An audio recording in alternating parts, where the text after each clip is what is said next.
Hi. Glad you're here. Thanks for having me. Appreciate it. You actually have an audience tonight. This is nice. Maybe this is a good venue. So my name is Marcia. I am manager of the community garden on the Circle. And part of my job is to provide free education for our gardeners. Some of our gardeners come, some of our gardeners don't come, but I try every month during the summer to have some type of interesting presentation. Usually it's about gardening. Tonight isn't necessarily about the gardening viewpoint, but it's about the user viewpoint. And Evan is next door to Aster. He'll tell you all about himself. And I hope you enjoy the presentation. Thanks. I don't have anything special for you, but it sounds like you guys grow a lot of things as I was just listening to your conversations. So I am the chef and owner of Aster. It's right next door if you haven't been. We're a farm-to-table restaurant. We support local farms. We try to be as sustainable as possible. Even to the point where our fryer oils turn into biodiesel. There's a byproduct to making biodiesel, which is glycerin, which we use to wash your hands and to make soap that you wash your hands with in the bathrooms. It's kind of cool. We're looking into doing other things as well, solar panels, things like that. But obviously, from the standpoint of being, a user of the lovely things that we're able to get in Michigan, just to give you guys a little insight of my background, I'm from Chicago. I worked in, I don't know if you guys know anything about Michelin star restaurants, but it's the upper echelon of cooking food. I was in them for 15 years, and I can tell you about 90% of them got their produce from Michigan, which is actually a cool little fact to know. And I worked with a lot of them closely here in Michigan, one being Werp Farms, which is out of Traverse City. They're actually just a little bit south of Traverse City. But they have a large greenhouse operation, which is really awesome because we're able to get a lot of things from them during the wintertime, because everyone loves to ask me, well, during the wintertime, what do you do when there's a foot of snow on the ground? We go to greenhouse operations, which is a great positive to have here. Another farm that I work with closely is Goodstead Farms from out of Hope, Michigan. Sarah Longstreth, she's amazing. She's at the farmer's market. And honestly, the way I got that relationship, going to the farmer's market twice a week, coming here, I wanted to try to be as close as we possibly could. I didn't want to go more than 100 miles away from our location here. So I think that's really important that we tried to figure out where we were going to do. And I think a lot of it just had to do with me going to the farmer's market twice a week, kind of chit-chatting with the farmers, and seeing like their mindsets with how they were doing things.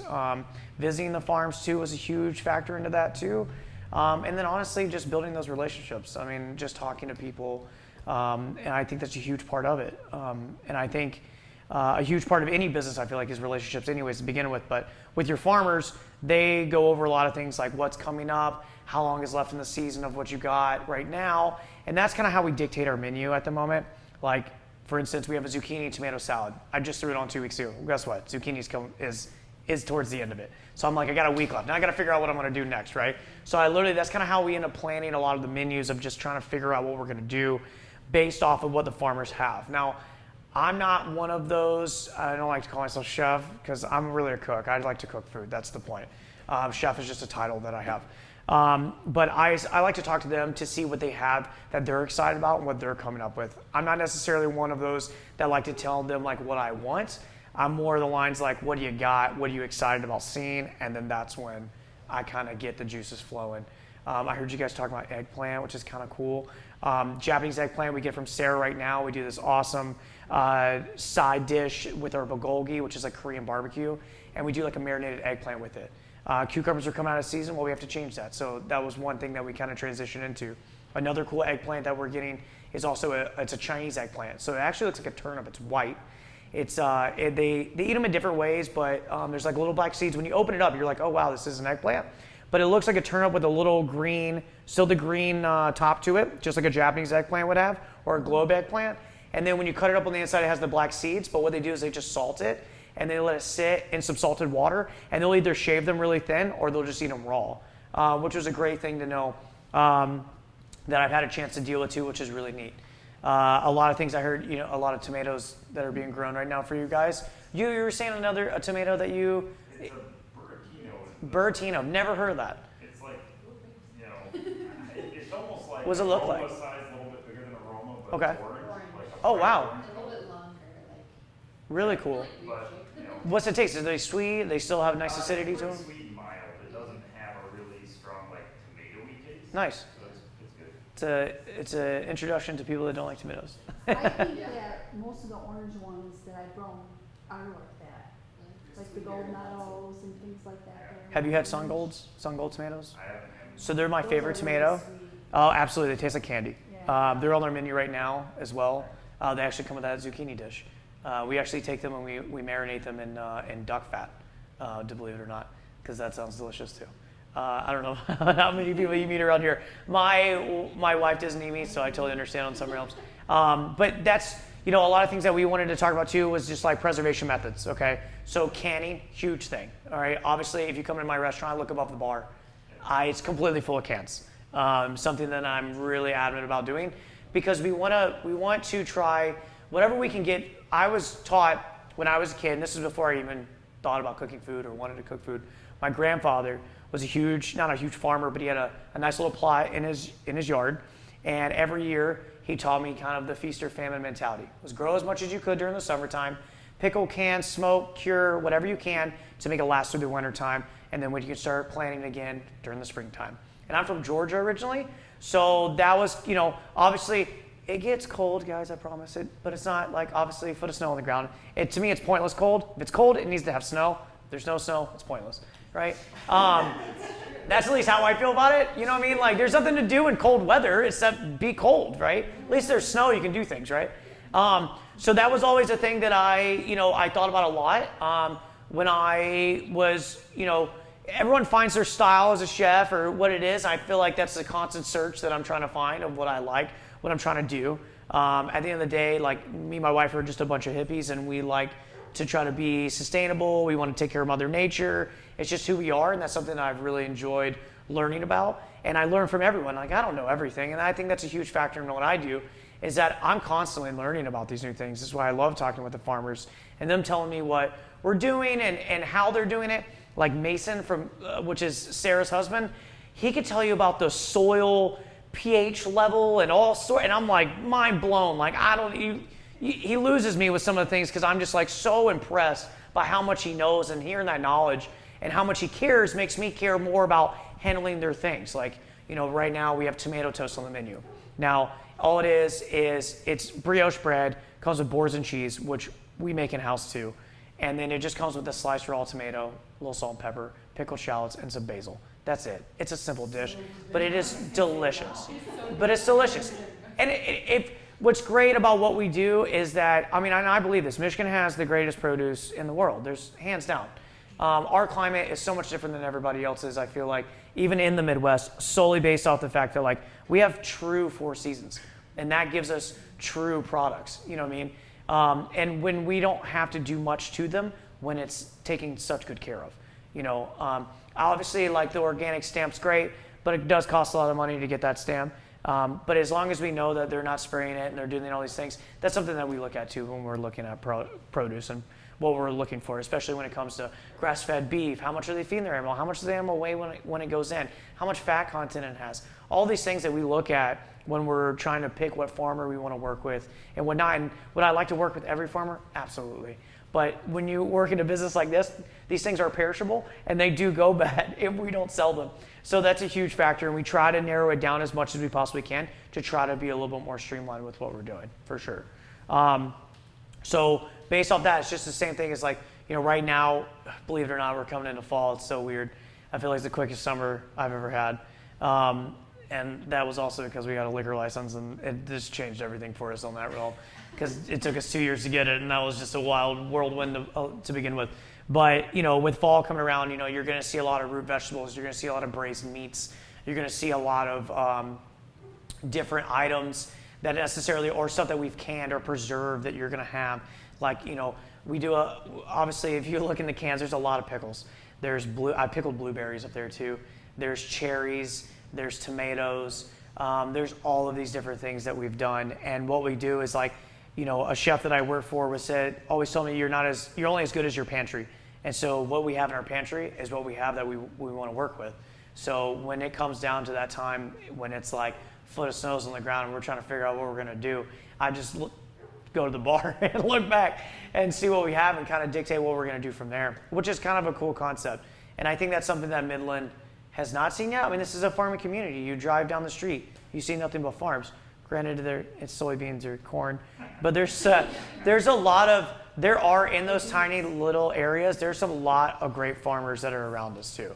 And so that's what we try to celebrate, is we want to just celebrate those people that are doing such a great job doing that.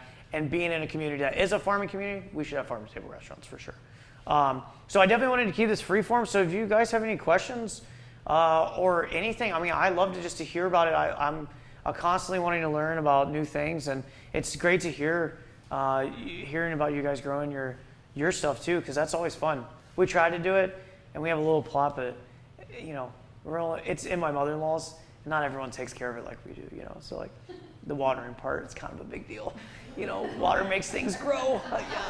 I know they forget sometimes, But we had chickens as well at one point too, and like that is a whirlwind. I'm sure I heard you guys got chickens too. So they're hilarious and weird and dirty all at the same time. So yeah, did you guys have any questions? Anything any thoughts? Love to hear. Your name. Where did I get my name? Because when Oh, I- Aster, absolutely. Yeah, It's my son's birth flower. His what? His Oh, birth flower. Yeah, I actually have it tattooed on me. Oh, Yeah. Oh, cool. Yeah. When I googled Aster restaurant, it came up in London. I Is thought, there an Aster in London? I had no idea. From London. No, definitely not from London. I didn't know this was here. I didn't know you Yeah, were well, I mean, I think that's something that I didn't like throw a giant sign. We didn't have, and not only that, the day before we opened, we got shut down for indoor dining for COVID. And so our hype, whatever you want to call it, pretty much dissipated because our grand opening was takeout. So I think a lot of that might have something to do with it probably. And then that lasted for, almost 5 months, because November 17th was our opening day of 2020. Right, yeah, good old I 2020. don't know, we must have come before that because we got to go in and eat, but I know it was before COVID. Yeah, well, so we did a friends and family on the weekend before that. So November 16th, because it was my mom's birthday, I remember that. It was my mom's birthday, it was November 16th, 2020. They actually flew in from Georgia to come have dinner for the friends and family. Mm-hmm. And then we tried to invite as many as we could because I wanted to swarm the place to see how it was going to be. And then they put it in the executive order on the 18th of November was going to be, which was a Wednesday. That Wednesday, they were going to shut down for indoor dining. And I was like, and I found out Sunday, so the day after. Now think about buying a ridiculous amount of food sitting in your refrigerator, and then it's going to go bad if you don't sell it. So what are you going to do, right? So we transitioned into takeout. And then, so our grand opening was essentially takeout on the 17th of November, which was Tuesday. So we only had that one friends and family night on the 16th. And then so Tuesday ended up transitioning. Everyone was like, well, why aren't you going to be open for one day? I was like, so I could get COVID, or at the time I was like, I don't want to do any, I didn't know what was going on. No one still did. So we did that. It was literally me and my wife. She was washing dishes. I was cooking the food. And then that lasted, and then we opened February 2nd of 2021 to the public. And then we finally got our liquor license May of 2022. So it took that long for me to get it. And I had been working on it since June of 2020. I just know we were there before the liquor license. Yes, yeah. It was definitely it's been a whirlwind trying to get that here in Midland as well, but that's a whole nother segment. Thank you.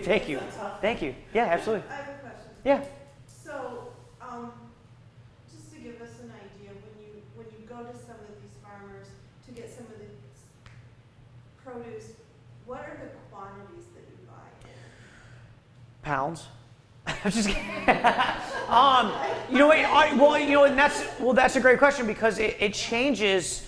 You got to think about, your week. What's coming up? Is school starting? That's another thing you got to think about too. You're going to slow down. You got to think about, okay, your weekend's coming up. So essentially, a lot of these farmers, I wish I could get twice a week from, but sometimes I can only get once a week from them. Like my one in Traverse City. They literally just delivered to me today. So I get them only once a week.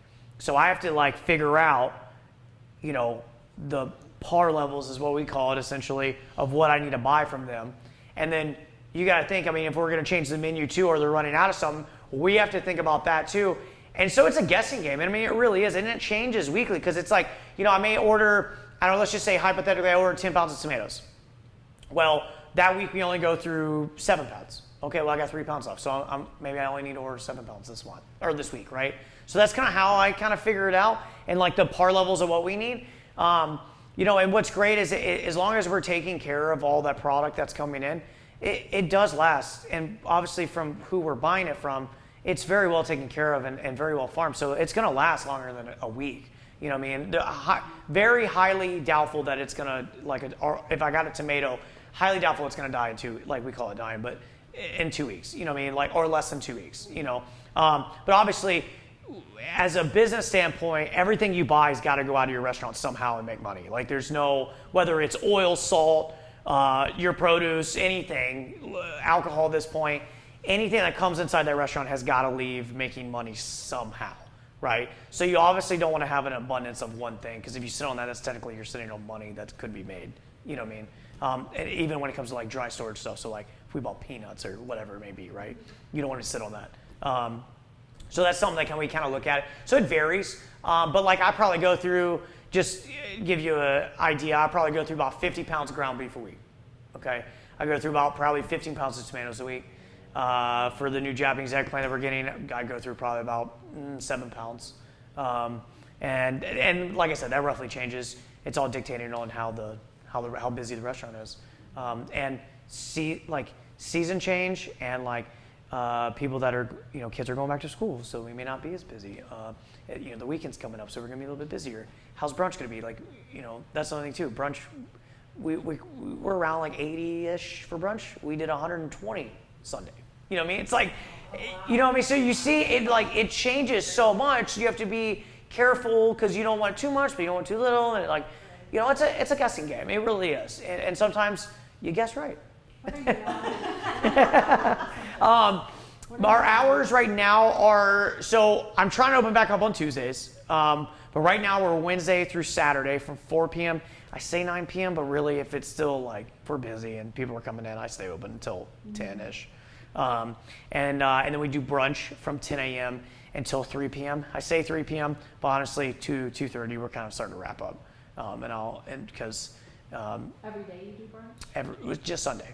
Just on Sunday, yes. So you're open just for dinner. Just brunch on Sunday? Yes, ma'am. Yep. And then Wednesday through Saturday from 4 to 9 p.m. for dinner. Yes, you can. OpenTable.com. You can make reservations on that.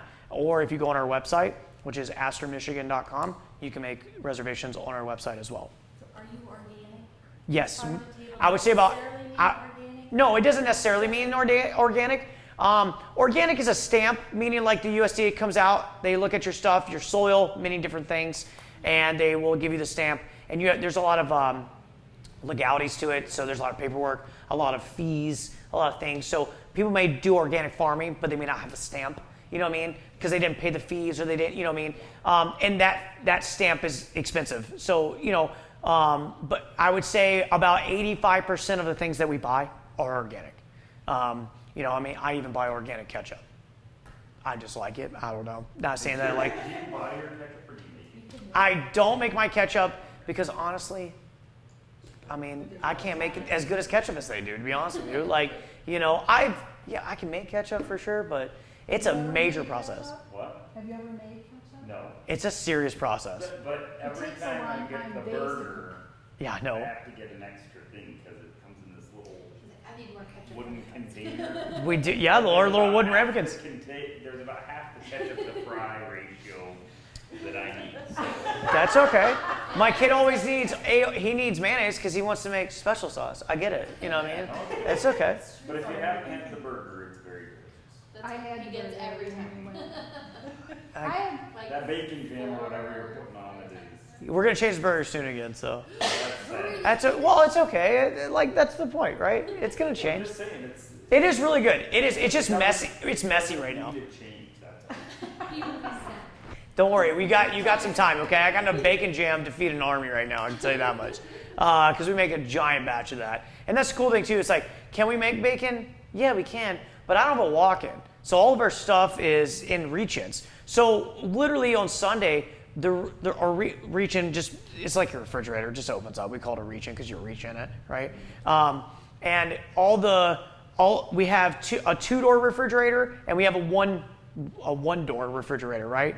So we have the 2-door holds all of our produce and things that are not like prepped, okay? So anything that hasn't been cooked or cut or anything like that stays in that refrigerator, right? Then we have one that's like in the kitchen that has everything that is prepped. So anything that's like been portioned, cut, anything like that, cooked in any way, it's in that refrigerator. So you gotta think, our space is a huge issue. So we have to think about that too when we're ordering things and we're doing all these other things. And that's why I feel like our menu rotates so often is because of that reason. Like, by Sunday, I could climb inside that refrigerator because there's nothing in it anymore. You know what I mean? It's wild to see. And when you get it right, you're like, yes, that's awesome. You're like, you're happy because you sold everything.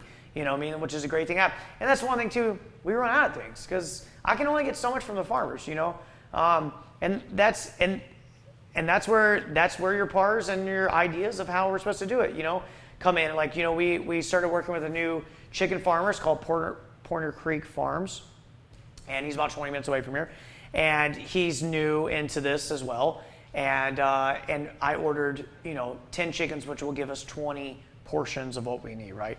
I ran out. Well, it takes a couple of days to make it. So it takes 3 days actually to make that chicken dish. So we finally get it back on the menu. And I'm telling you, in 2 days, we sold out again. And I'm like, all right, well, I got to get more then, right? So now I got 15 of them. And then guess what? When I have something, people don't buy it. It's hilarious. It's like they always want what you don't have. You know what I mean? It's like you run out of something, that's what everybody wants that day. It's just funny how that works, But that's, going back to that, it's like our bacon. Like, can I make bacon? Absolutely. Do we have the space for it? No. So I found, we get our bacon from Plas Meats, which is out of Rogers City. And then actually come to find out it's a part of Rogers City. Yeah, it's kind of cool. Yeah, it's up there. Well, we didn't know this. So this is kind of funny. We were on a trip. My wife's family is from Rogers City. Come to find out, it's in my wife's family. Had no idea I'm buying from this company. And it's part of my wife's family, like extended family, obviously. But yeah, I was like, this is funny. The owner is like her great aunt. No idea. But it's like an old school. The place has been around since like 1919 or something. It's like over 100 years old. And they do a really good job on bacon. We get our smoked fish from them as well. They literally fish it right there out of the lake. And it's cool to be able to support a local business like that, and their bacon is delicious, hence the bacon gem. And we use their bacon for brunch as well, which is great. So I think that's a huge kind of idea of what we think too. It's like, can we do the things? You got to pick your battles, what you want to do and what you don't want to do. Like I would love to bake our own bread, but we just don't have the space, things like that. And would I like to make bacon? Absolutely. But I don't have a walk-in to have the space to do all that, so I buy it too, And if I can support someone that's local, I would totally want to do that, And I think it's just like kind of the idea that we think about when we're creating these menus and stuff like that. And when I say we, it's not just me, it's everyone that works in a restaurant, whether it's a bartender, server, or our dishwasher. Like everyone's involved in this. I want everyone to feel invested. It's important for me to feel like everyone's involved. Like it's not just me we say a lot in the kitchen, like, we need to do this, we need to do that. It's not mine, it's not yours, it's ours. It's our things where it's a common goal that we're working towards to do together, just to make them feel part. It's a team. Cooking's a team sport, So how many people do you employ? Right now, I have 9 employees. 9 employees, yeah. I have. I see like 3 of them back there by the grill. That's not mine. That's witchcraft. Oh, is it? Yeah, that is not mine. That is not mine. No, yeah, we don't cook outside. Everything's inside. Yeah. Inside. Yeah. Oh, so those aren't your people. No, those aren't my people. They're really nice. They are. They're very sweet. But no, those aren't my people. No, they're. Yeah, that's witchcraft next door. Yeah. We're. Yeah, go ahead. I was saying, what do you get from the farmers, the greenhouse during the winter? A lot of lettuce, Okay. because that's something that like everyone's always like, how do you have lettuce during the winter time? So greenhouse. We get a lot of root veg from them as well. Carrots, turnips, parsnips. I mean, they even grow leeks. Absolutely, and it's really cool. I get a lot of like microgreens from them too. A lot of herbs. I get all my herbs from them. And it changes and it varies. And obviously squash, things like that. Because at a certain point, Sarah from Goodstead takes a break, and during the wintertime. She has greenhouse, but she's more focused on CSAs, which I totally understand. And I'm the only restaurant that buys from her, like anywhere. So it's kind of cool to be like, I'm the only restaurant in the world that has food from her, right? Which I think is really awesome for me. And we just have I love her a lot. She's a great human being and we have a great relationship. But so around like November, she focuses more on her CSAs and does all of her greenhouse because she doesn't have as big as an operation. And then I go and focus a lot of my stuff from WERP out of Traverse City because they only sell to restaurants. They do, and a lot of their places, they go to Detroit, they go to Chicago, they do Traverse City as well. I think they also, they do some other stops too along the way down as well. But they're very spread out now, which is good for them. I think they got like 80 acres that I actually just found that out today. So you kind of grazed over what CSAs are. I think most people might know what a CSA is, but if you could explain it to them. Yeah, so, oh man, what's the acronym? Cultivating Sustaining Agriculture is the name, right? I'm pretty sure it's CSA. Community share. Community something. Community share association or Association. something. I thought it was support, or maybe it's Community Supporting Agriculture. I think they're Something. both. Yeah, I think something like that. So she sells shares Exactly. of produce. So you put in, it's like I don't know if she does it weekly or how she does like payment wise, but like every week you pick up you actually order from her what you want. You pay up front. You do, and then every week You can pick up every week. you can pack. You can just tell her to pack whatever you want, or you can pick what you want, and then you pick it up from the farmers market from her. And it can be all produce, or it could be, I believe she has honey. Yep. And she has eggs, and. She doing eggs again? That's awesome. I didn't know if she was or not I'm because she stopped doing lamb. I know that because I was buying lamb from her, and she stopped doing that because a lot of things. But when I went last time, she didn't have any chickens, but maybe she butchered them and she was getting a new batch in. Yeah, it's a lot of the local farms will sell meat shares, chicken shares, or egg shares, or produce shares. It's a great way if you don't want to go to the farmer's market to just go out But there. there are and other pick it up. CSAs out there. Oh, Yes. there's But several. sometimes you don't Yes. get to pick what you want. Oh, you don't? Okay. They will give you a basket. Awesome. And I mean, you might say a little bit of it, or Yeah. you might say for my basket at the end of August, I want 2 baskets of tomatoes, so I can Right. make Oh, tomatoes. cool. But sometimes they pick what you get because They only have so much. Yeah, absolutely. And I mean, yeah, I mean, and that's and I think that's like I know a lot of chefs love to kind of like talk to the farmers and see, and like ask them to grow things for them. I just like like that silly question. What inspires you? I say that mockingly only because like that's literally the first question of any interview I ever get ever. And it's not that like what inspires me, it's like what makes me excited to see those things that they're doing that they are excited about. That excites me, you know what I mean? And I don't dictate what I want, I kind of let them do it because I think it's honestly it's not just the challenge, it's the, like they know what's truly in season right now and that's why they're growing that. And I may want something that maybe is not towards the beginning of fall or something, you know what I mean? But I think, just because Google told me, I think it's this, but but I think that's a huge part. It's like she's actually growing artichokes for me right now, which is awesome. And I had no idea that it's literally like end of fall when I'll get them. I had no idea. I thought it was middle of summer because I see artichoke, You're like, you see them, you're like, oh, totally ready. No, not, yeah. Yeah, exactly. Well, usually Mexico, yeah. I'm trying to grow Romanesco, and I always started the beginning of the year, and it will not. I'm gonna have to try to grow it later. Okay. Because it just Did you try artichokes? not artichokes, but Romanesco. Oh, Romanesco. Oh, yeah, I love It just Romanesco. bolts. It just keeps bolting. on Absolutely. me, so- It's such a cool, in the cauliflower family, it's But such a there's cool just thing. Some things I just haven't been able to grow. Absolutely. And I'm sure it's because of, especially now, it's like, it gets down to 40 degrees at night. We're just going to start getting frost soon. And that ruins so many things. Anything green's going to die soon. You know what I mean? That's the hard part. It's like one of my favorite things to get is ramps. Do you guys know what ramps are? Yeah. Love them. And they're indigenous to the Midwest. So here's a couple little fun fact. So ramps are indigenous to the Midwest. When the Native Americans started settling in the Midwest, ramps would grow up and down Lake Michigan, and you can smell them in the air. They're very pungent when you're picking them.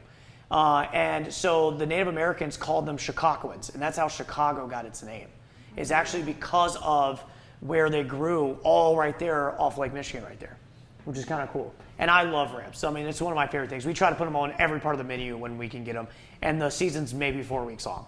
But if you come in the restaurant, look above the bar, there's pickled ramps in a can. Up above the bar as well, because I love them. I saw Sarah had some garlic scapes at the farmer's market. Absolutely. And that's way out of season, but she must be growing some in a greenhouse or something. Absolutely, and They believe it, last forever too. they do last forever. I still have all my, not all of them, but a lot of them in my refrigerator. They're still fine to use. Yeah. I just put it in Christopher in the basement refrigerator. The Our garlic. the FedEx driver was like, he said, I have all these scapes, do you want them? Sure.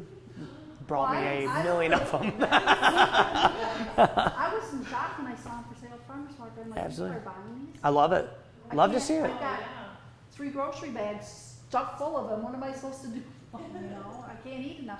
And I don't know how to preserve those either. I don't know if there's a way to So preserve them. there's, I think everyone does canning differently, obviously. The way that I do it, typically, because especially with tomatoes, there's a pH level Right. at some point. Because if you're trying to get them to last like for years, there's a difference. And because I will eventually use them within 6 months. So the way that I do them is I will essentially make a hot pickle with them. So hot pickle meaning that I'll make a pickling liquid. The brine. Yeah, and I usually do, this is a very easy, it's 3-2-1, okay? So 3 parts water, 2 parts vinegar, 1 part sugar, okay? And that's actually that's a Thomas Keller who owns the French Laundry out in California. That's like in his cookbook, that's his thing. Yeah, 3-2-1, he's a very famous chef. But he does a 3-2-1 pickling liquid. So 3 parts water, 2 parts vinegar, 1 part sugar. And so what I'll do is I'll take that and bring it up to a boil. I'll have my scapes sitting in a cleaned mason jar, ready to go. And I'll take that hot liquid and I'll pour it on top and then I'll close it.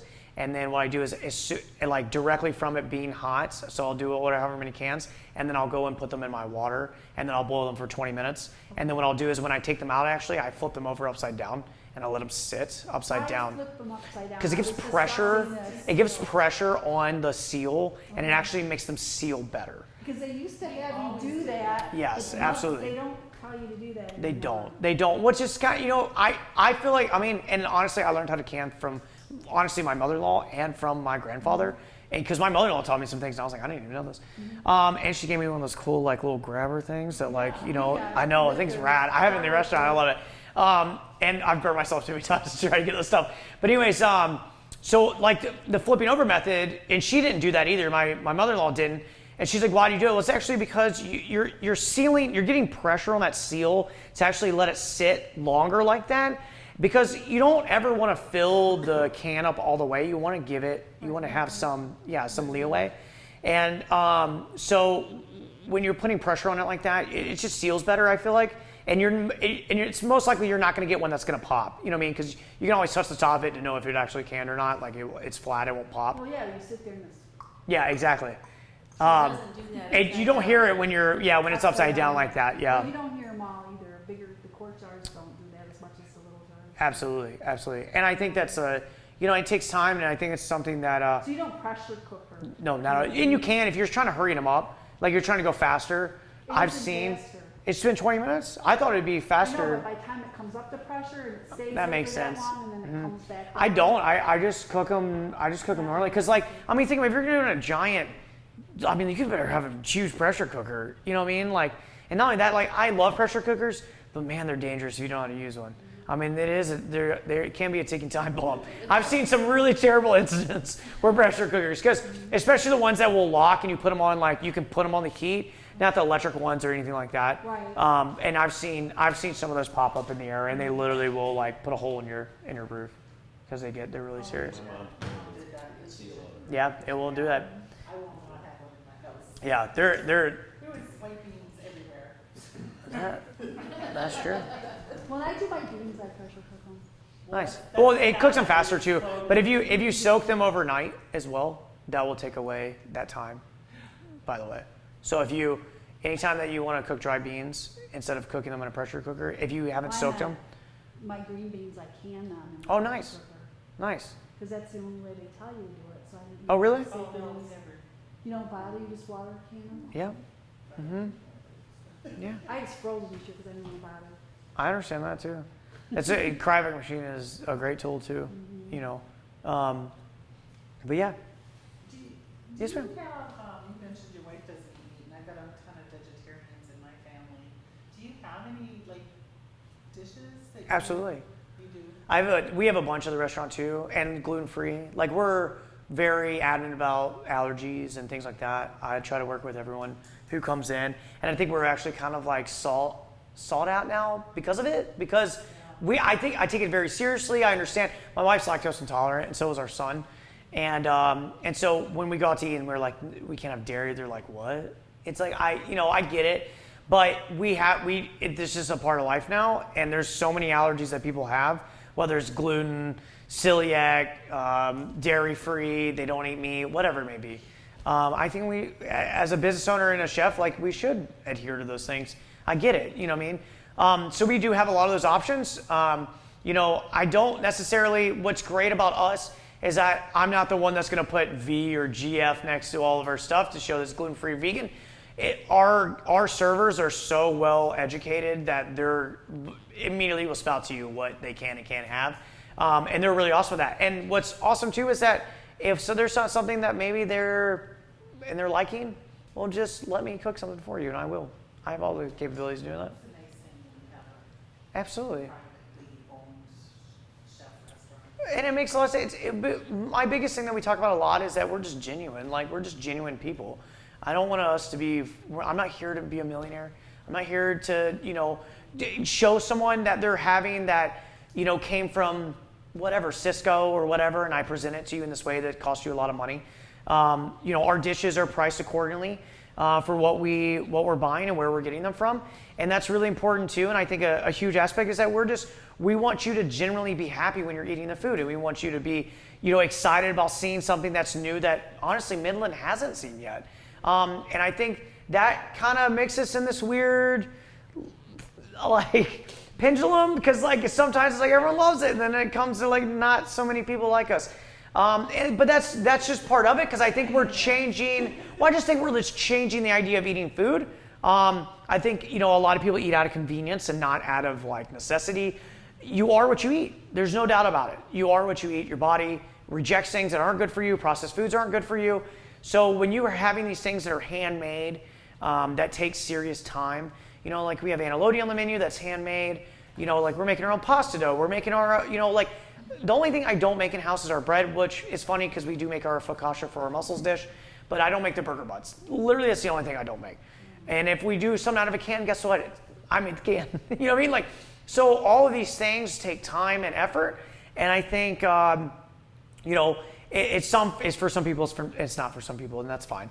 But I think what the biggest thing that I want to come out of this is just letting people know that we're genuinely trying to not only educate everybody that's eating this food, but just wants them to enjoy it and see something new and try something different. You know what I mean? And trust us in knowing that we know what we're doing. I know I'm a young guy, but I've been doing this my whole life. My first job was a dishwasher at a Jersey Mike's. I've been doing this. I've been in a restaurant for 17 years. I enjoy this thoroughly, and it makes me really happy to know that I can provide something for someone and they're really excited about having it, and then having a really great conversation with really great company. You know what I mean? Like, that's why Aster doesn't have a TV in it. I don't want to distract people from looking at something else. I want people to enjoy their time.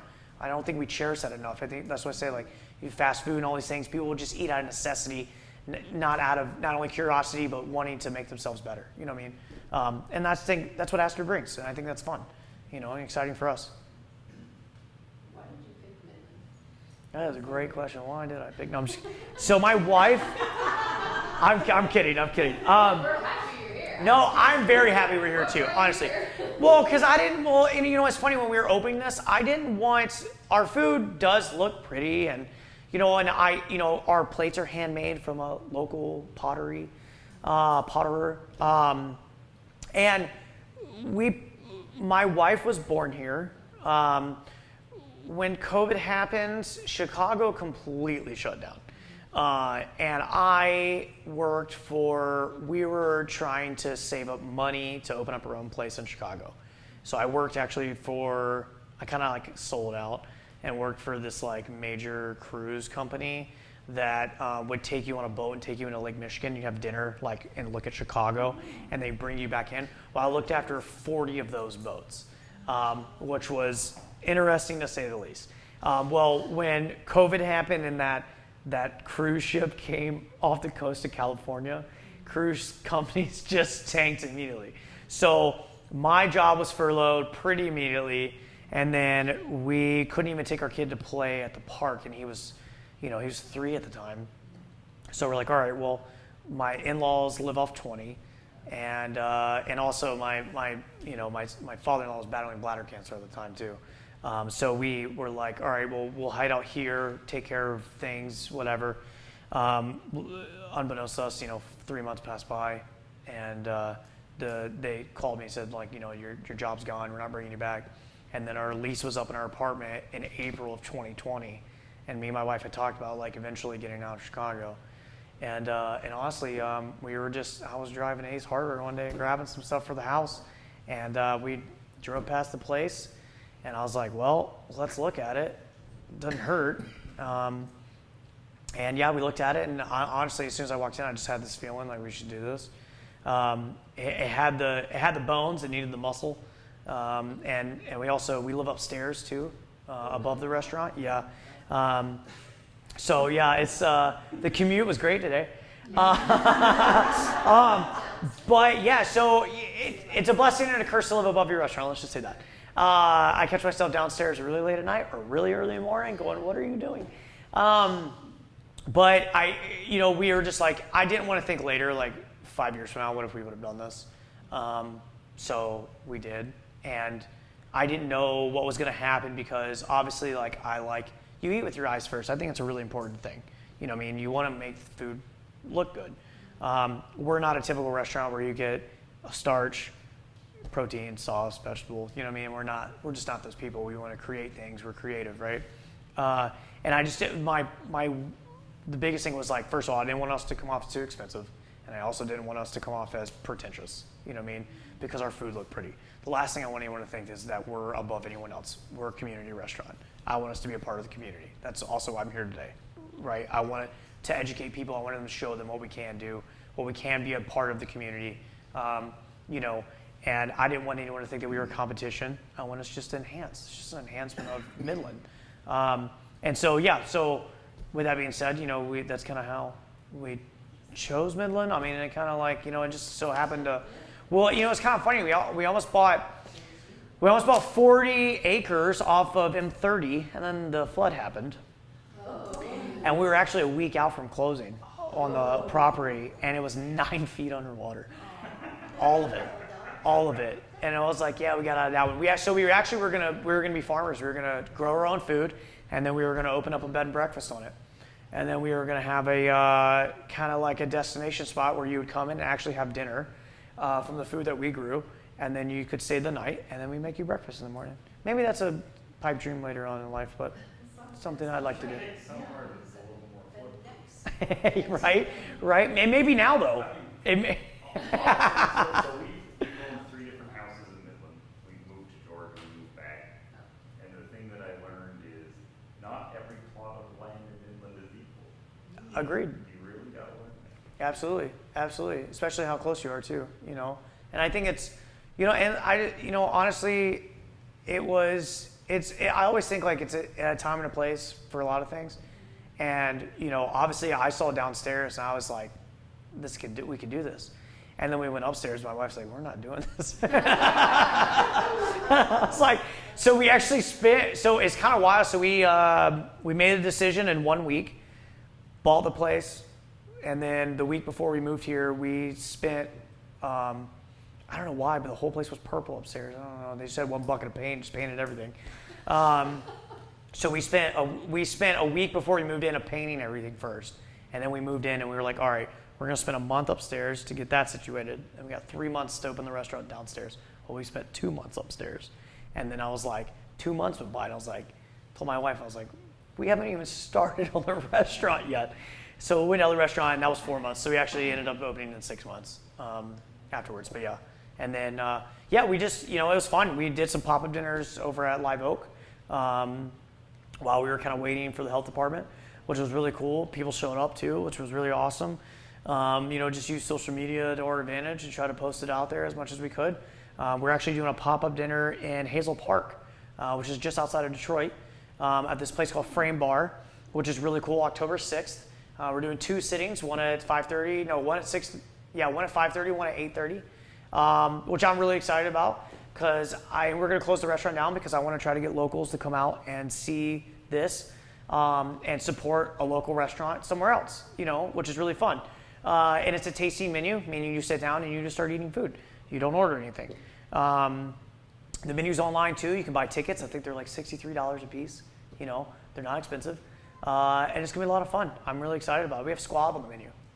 It's going to be fun. You guys know what squab is? Yeah. Teeny pigeon. Squab. Delicious squab. But yeah, no, it's going to be exciting. I'm really happy about doing this. And, we're just trying, like I said, I want to bring something new to Midland and showcase that, you guys can have you can have good food in a small town like this, I think you're doing that. Thank you. Yeah, thank you guys. Appreciate it. Any other questions? Yeah, absolutely. How did you do during the golf tournament? Did you do well with your business? How did you plan for that? That is a great question. So first year we were open, we definitely were busier than anticipated, which was great because we didn't have our liquor license yet, so I didn't know how that was going to go. And we actually had a lot of pro golfers come in, and we actually had one. I'll never forget. We had one girl who came in, and she sat in the same spot, ordered the same thing 3 days in a row. I guess she was like superstitious and just staying in the same spot, which was kind of cool. And we did really well. Obviously, we know these things are coming up, so we try to think that we're going to be busier. So obviously, we try to order more things. Does it always work out? Not necessarily, but it did in our favor for sure. This year, we were busier than we've ever been. That whole week was crazy. With the liquor license too. So there's 2 apartments in the building. We live in the back one, and we actually Airbnb the front one. So we actually had the girl who won I thought it was the girl who won last year actually stayed in our Airbnb this year, which was really cool. And I think that brought a lot for us as well. Next year I'll definitely be open on Tuesday because I heard I heard a lot of people were asking about us on Tuesday. I know it just staffing, a lot of things that and at one point it was just me and one other cook in the kitchen. And we both were working 6 days, and honestly, I work 7. I mean, Mondays is day off, but really, I'm prepping food, I'm ordering, I'm kind of just catching up on paperwork, the admin side of a restaurant. You gotta still check your numbers, you gotta make sure you're doing things right. So it was at that time, it was me and that other cook for 4 months straight like that, and I was just getting burnt out. I was like, I can't do this. I gotta get another day. I gotta take another day off. So we started closing on Tuesdays, and then I just haven't got it back yet. I was wondering if you changed your hours for something special coming into town like that. We didn't because lunch, especially with COVID, I don't want to do lunch ever because it's just so up and down. You don't know what's going to happen. And everyone always thinks, if your business is open, you're making money. It's not true. Your business may be open, but it costs money to keep the lights on. It costs money to have the gas running. It costs money to have more product in, people working, all these things. So and if you're not making that money coming in, that money's still going out the door. You know what I mean? And I think it's just a fact of that. And also, at the time, people aren't going to work. So downtown wasn't like that yet. You know what I mean? People weren't going back to work in the office. So the lunch crowd wasn't there yet. Everyone was still working from home. I don't know what it is now. It's still a lot of people Working at home, I assumed too. And I feel like it's the same in Chicago as well. Yeah, oh, they do? Okay. Most buildings are not. We don't go out to eat a lot anymore.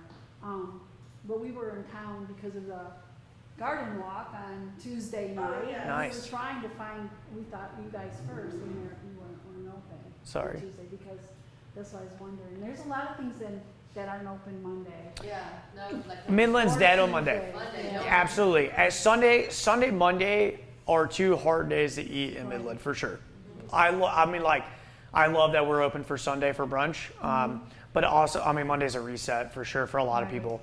That I'm, especially here in Midland. I mean, you can see it. I don't like to open for dinner on Sunday only because the transition from doing brunch from Sunday to opening for dinner.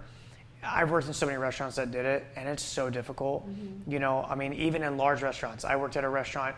I had 27 cooks underneath me, and we would have 11 of them on the line at all times. And I had, even on a busy night, I had 9 dishwashers. You know what I mean? It was like this big of a restaurant. And on Saturday and Sunday morning, we'd run brunch. And then trying to transition to dinner, it's just a madhouse. I mean, it's controlled chaos. And it's just so difficult to do. And in a small spot like this, it would just be too much for us to just deal with, you know what I mean? Because then you're going to have to bring people in that, you know, you're going to have a different shift period too. And that just creates a lot of, like, you know, and especially how often we change the menu too. It's so much easier to try to get everyone on a set schedule so they kind of have an idea of what's going on. You know what I mean? Everybody needs a couple days in a row off. Yeah. Absolutely. I mean, because you can't ever get anything done on your day off. Because you have your one day off and you're like lounging, not doing anything, and then you got to go back to work the next day. It's like, wait a minute, I got to do laundry. I got to, you know what I mean? I got things to do, and you still can't get that done. So it's difficult. So that's definitely why, like, Sunday night, you know, is a great day for us to like reset. We kind of do a lot of. Well, the team will kind of get together, and we may go have dinner Sunday night and get a drink or something, or then we'll go, and then Monday, Tuesday, you know, it's nice to like kind of reset. And I get a lot of orders in on Tuesday too, so it's good for me to kind of like take my time, put them away, not have to rush to do stuff, because getting all that stuff in and being open that night for Tuesday can become a little bit chaotic. You know what I mean? Because, you know, I don't even have a dishwasher. I have a dishwasher on the weekends, so I wash all the dishes. You know, as well as cook the food. It's you know, absolutely. I just. So here's the real question. When the Aster crowd goes out for dinner, where do you go? That is a good question, Aster. I'm just kidding. Like here, like around here. You know, honestly, I go to Maru. I like Maru. They do a good job. And Mondays, they always have some like percentage off or something like that. I feel like they do. So we go to Maru. We definitely, we'll swing over to 118 like Saturday night or something. Like they're not open on Sundays, but, or we'll go to Grazi either. Yeah. We're actually going to, next week, we're going to Grand Rapids. They're doing a wine expo. In Grand Rapids, and our wine rep invited us, so we're doing a little team building thing, and we're all going down there, and then I get a chance to play golf on Monday morning, so that'll be nice. Tuesday morning, actually. But yeah, so yeah, that's kind of where we go. I do like Saginaw, some good spots in Saginaw too. Paisans is really nice. I do like if I want tacos, TNT, you know, yeah, T and T. Not TNT, TNT. I don't even know what road it's off of. I just passed it and just ate there. But it was pretty decent. Did you ever go to Maple Grill? I have not. They run kind of the same hours as we do, so it's kind of difficult to get out there. Yeah, I haven't gone, but I've heard really great things. I really do want to check out Maple Grill. I'd like to check them out too. Because it's like... You have to, and you have to get them to give you a tour of their garden out back. But if you Oh, I look love at their that. menu, you gotta get there early, because when they're gone, it's gone. Oh, yeah, absolutely. I mean, that makes sense. That's Yeah. what they should be It's doing. gone, it's gone. Absolutely. Is it 46? 46, yeah. 46. Yeah. Outside of Hemlock. Okay. Oh, okay. Yeah. They're totally farm to table, and their menu changes depending on what they can get locally, just like you. Oh, and I love the chalkboard style. You walk up, you order it, they give you a number, you sit down. Yeah, I love it. It's super old school farm to table too. I love that stuff. I love But it. they have this big plot out back, and they grow their vegetables and everything out back, and they have chickens out Nice. back, and That's so All their cool. herbs out front. Probably like. Oh, that's so to cool. the owner, Herbs and because that. I think it took them a while to get known.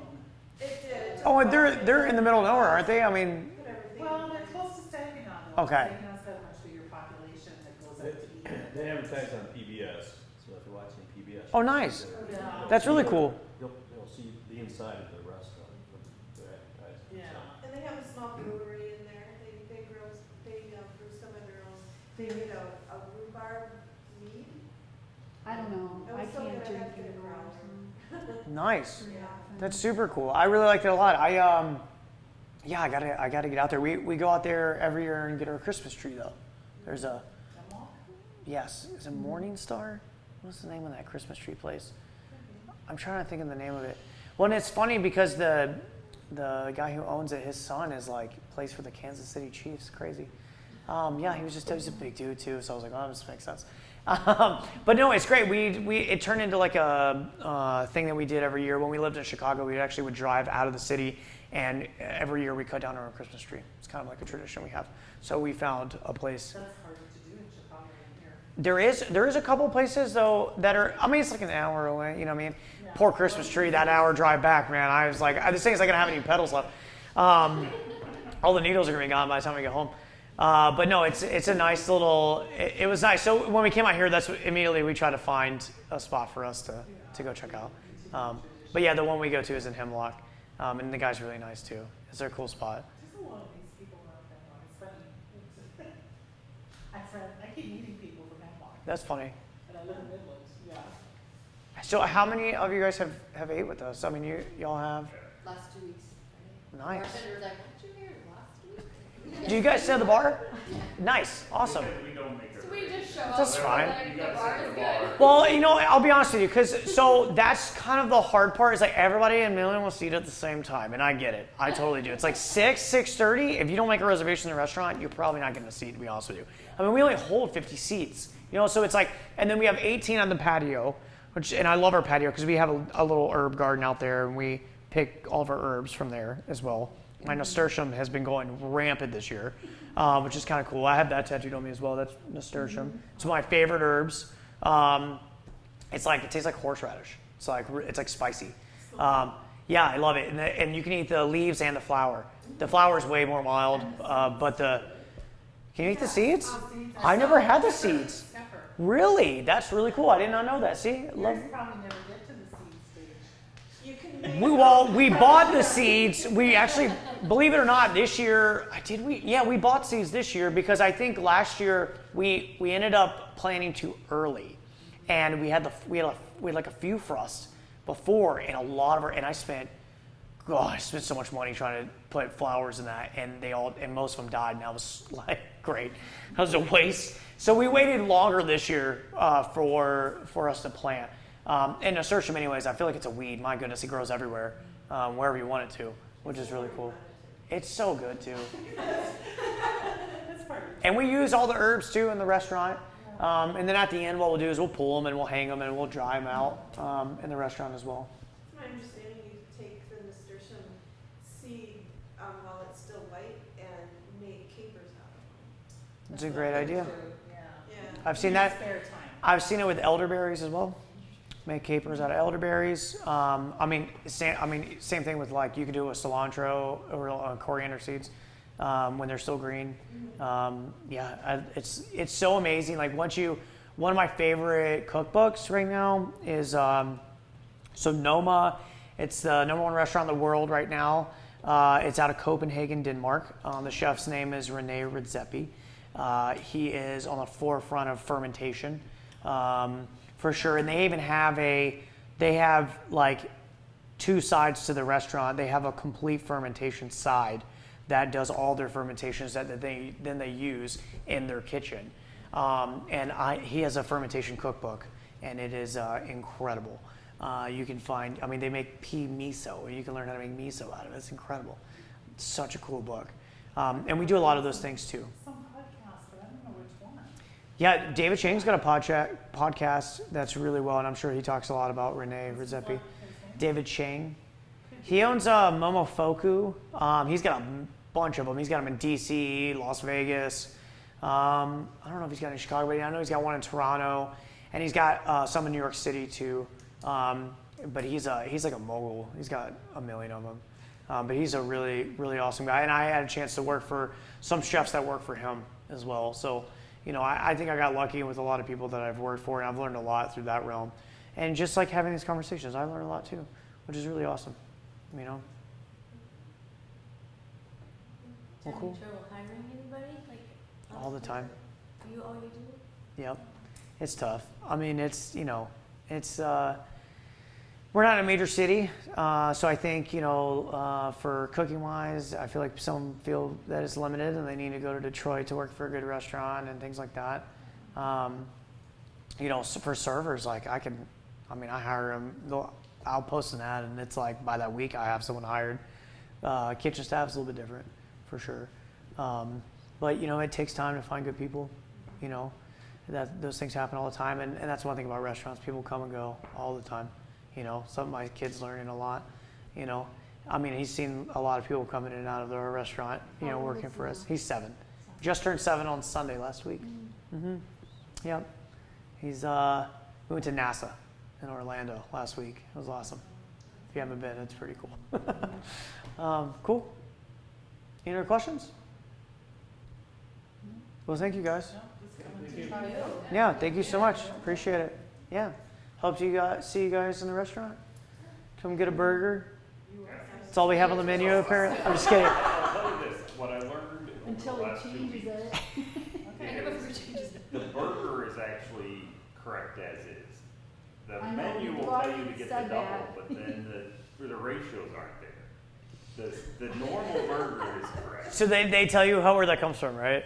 What? So where it's a joke. It's honestly a joke. So when we made the burger, originally when the first burger we did was 1 8-ounce patty, right?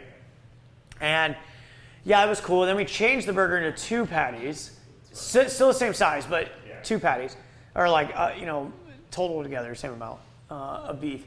But so there's this place in Chicago. Anytime you guys go to Chicago, if you ever do, there's this burger joint called Au Cheval. Au Cheval. AUCHEVAL. It is in Chicago. It's off of Randolph and Halstead, which is considered, I guess, River West.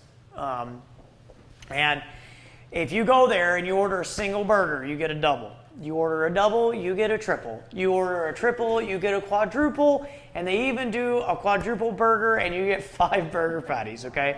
So you never actually get what you order. And so when I put on there, when we started doing 2 patties, I said make it a double as a joke and a little nod to Au Cheval, because I love Au Cheval and it's a great spot. And so when we did it, it was a joke at first, and I think I was like, let's just keep it. So we say make it a double, but you really get 3 patties, because our burger's normally a double already. So it's just a nice little joke. Both are good, but the normal one is better. The double can get a little messy. Yeah. Let's just say that. You know what I mean? The double can get a little messy. If you want to get a little messy, that's okay. But it is the best burger in Midland, which is going to be a shame when it goes away. It's not going away. It'll still be there. It just will be different. It'll be different. Yeah, don't you worry. Don't you worry. It has to change. I get bored with it. We've had that one burger, I think, for quite some time now. So I'm like, I'm actually going to go back to the diner burger we used to do. So it'll be like dill pickles, obviously, that we made, aioli, the 2 patties, cheddar, Wisconsin cheddar cheese, because it's Wisconsin cheddar, and shaved red onion. That's it. Super simple. It'll be delicious too, I promise. and bacon jam. No bacon jam. If you want to buy a couple quarts, I have plenty for you to buy if you'd like. You know. You should. I'll give you a pint. We'll figure it out. Just come. I'll grab you one right now. We'll bring you by a Burrito tomato you can try. I'd love to. Yeah. No, I like that. I like that a lot. Then you'll want more. Well, the problem is the plants look like they're gonna die. They look sickly the whole time, and then they've got these giant orange tomatoes in them. Wild. If you give a chef a tomato, he's gonna ask for a glass of milk. He's gonna ask for some homemade bread. Exactly. Some Wisconsin cheese. Exactly. With some boars and cheese on it, made from Aster. So we learned about that, and we bought some from Meyer and made our own tomato toast. Nice. We're like, ooh, green tomatoes, we can use those. I actually have. I love the green zebra tomatoes. I have those tattooed on me too. Hold on. I've Right. never eaten the green tomato. I have a ton of green zebra. Well, I've had fried green tomatoes, but I haven't had tomato toast with green. Next time if you ever make fried green tomatoes at home, do a fried green tomato grilled cheese sandwich. Yeah, those are good. That's the way to do it. But you want a green That's a tomato, you southern don't want a thing. green. Absolutely. You don't want a tomato that's green when it's ripe. want a Right, green you don't- zebra. You that's want, ripe. you want Yeah, an that's right. unripe Yeah, yeah. green tomato. Yeah. You want the It tartness of won't- it the won't green. stay That's together. that's my favorite is when we send out one of those tomatoes on the tomato toast and someone asks if it's ripe. I like don't want to laugh because I don't want to feel bad, you know what I mean? But it's like, yes, of course, I'm not gonna give you an unripe tomato. Like I promise, this isn't like a green beefsteak tomato, you know. Yeah, it's just the variety that you're I getting. start all my tomatoes from seeds, and I have all the colors, and All the colors. people only want red. I know it's Most of sad. the time, they only want red. They don't want the green German tomato. Those are so good too, and well, and all of them have different. Or the hungry- I feel like all of them have different. They do want. There's a different way of like all of them have a different thing you need to do with them and a different flavor. Like, like Romas, I canned Romas, obviously, and any of these amazing heirlooms that we get, green zebras too, as well as like any of the bigger heirlooms, like I just want to eat them raw. I don't need anything else on them. Like they don't need to be touched. And I think that's something, and that's something I really love. Absolutely. It needs salt and a little pepper. But that's something I love about what we're doing at Aster is like we're just, and that was one thing, like I said, the pretentiousness that I didn't want to come off as like, I just want to educate. Like it's really neat that we are able to get all these amazing things and we're not trying to like, be anyone that we're not. We're just trying to be like, listen, trust us. We definitely know what we're doing, but here's why we did this. And it's just nice to be able to feel like people have like kind of have, especially us being almost 2 years being open now, they kind of feel they come in and they just kind of, they're like, I haven't ordered one thing I haven't liked yet, and I just kind of let him do what he wants. It's kind of exciting, and I think that's something that Midland hasn't seen, and that's exciting for me, Cool. Well, a lot of people have never seen an off-covered tomato until they come into your restaurant, and they don't even know that the stuff is grown right around here. Absolutely, and honestly, and I have to say, and Sarah's got the best tomatoes around. Oh, my Because goodness, I did yes. one. She's got so many great ones, and they're incredible. And like I said, Except for the ones that Joan started, and I'm growing her plants too at home. And Snow White, if you want to find a replacement for sun gold, because sun gold is not actually an heirloom. No, it's a Snow Oh, it's hybrid. not No, it's hybrid. really. Yes. Sounds about right. So I Someone who can't didn't say- want tomatoes is like, I need something sweeter. Snow Whites. Okay. They're small, they're the same size as sun golds, but they are like eating sugar. They're actually bigger than sun golds. Are they? Well, I don't know. What color I are- have are they some still seeds yellow? this time. No. No, they're a pale, almost a white yellow. Cream color. Almost a little bit of green maybe. Yeah, well, they're still. green on the stem till they turn On red. the They're gonna send it back to you. Then I've got brown, Tomatoes. and I've got brown berries and, those Blueberries. rising straws are really. Blueberry they're- tomatoes are good too. Yeah, I think growing that this Yeah, year, 'cause they I don't make- know that they were true my seeds, cause one plant was one thing and one plant was the other awful thing. Utter Bliss. They're out of Rodney, Michigan. They're at the farmers market as well. It's the mushroom guy. Yeah. Oh, He's yeah. Bill. He's awesome. Lion mane. I buy a lot from him. And he had what did he call it? He called them black cherry tomatoes or something like. Those things were so good. Oh my goodness! I was like, man, these are so cool because they're like, I mean, they look like a plum tomato, really, but they're just, oh man, tomatoes are dangerous from me. I'll just eat, especially sun golds or honestly, I'll just pop in my mouth all day. Yeah, I mean, when you're cutting them, you're like, all right, one for me, none for you, Got a snack all day, right? But yeah, I mean, and I think another thing too that I don't talk about a lot. We make staff meal every day. We call it staff meal, or comida is another name for it. So every day at 3:30, we make dinner for our staff. Every day. The only day I don't do it is on Sundays, but after service, I go around and get everyone's order, and we make something off the menu for them. And I think that's something that I don't really necessarily talk about a lot. I do obviously when they work for us, but I think it's really important to it's almost like this weird team building camaraderie thing that we all sit down at the same time at the bar. We all we all have dinner together at 3:30, and we have pre-shift. So we go over over all the reservations. If there's any notes in them, we go over specials. We go over new menu items. We go over all sorts, and then we kind of talk amongst ourselves and eat dinner and go to work, which is kind of nice. Do you serve what you're gonna be serving that day No. as a meal? No, it's So always you know it's completely, well, if it's like a new menu item, absolutely they need to taste, the servers need to taste everything, right? So if it's a new menu item or a special, I'll put it out for them to taste, but that's not like their food. We make something completely, even on top of that, we'll make something completely different. That's a little more like family style, whether it's fried rice or pasta or a salad or, I'm a sucker for chicken Caesar salad wraps, so I'll make those or, things like that. We just kind of get an idea of what we have and we make something every week. And I always end up, from our we have Coq au vin on the menu, and I save the chicken wings, and I fry those up a lot with like some miso and soy and mirin, and then I serve it with just some like lime rice. It's so good.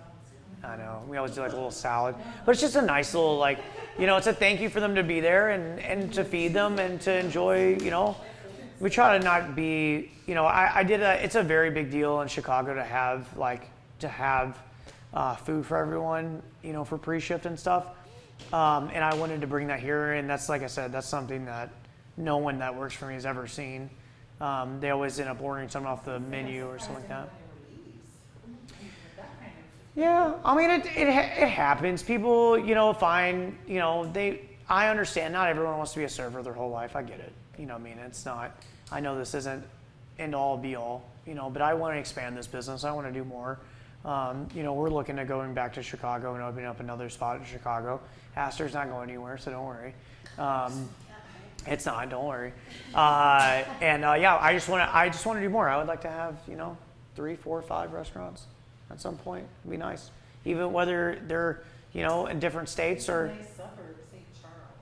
Yeah, St. Charles is nice. Yeah, could do it in Aster. She has, my daughter lives